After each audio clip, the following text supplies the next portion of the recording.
Əgər ovucularda xırda, qaşınan və içi şəfəq maye ilə dolu suluqcuqlar əmələ gəlibsə, bu dizgidratik ekzema ola bilər. Bu kifayət qədər geniş yayılmış dermatoloji problemdir və müxtəlif amillərin təsiri altında inkişaf edir.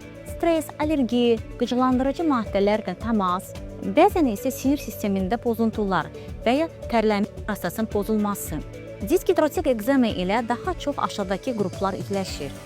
Allergiya və atopik dermatitə meyilli şəxslər, kimyəvi maddələrlə daimi təmasda olan peşə sahibləri, bərbərlər, təmizlik işçiləri, tibb işçiləri, emosional gərginlik və xroniki stresə məruz qalan insanlar, həddindən artıq tərləmə, əziyyət çəkən şəxslər.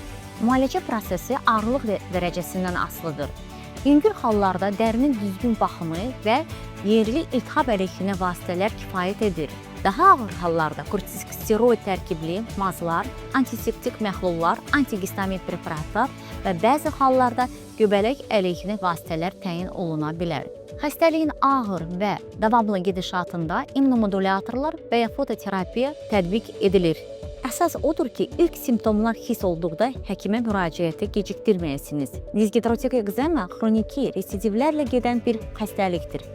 Lakin düzgün müalicə və profilaktik tədbirlər sayəsində onun kəskinləşməsini qarşısını almaq mümkündür və uzun müddətli remissiya əldə etmək olar.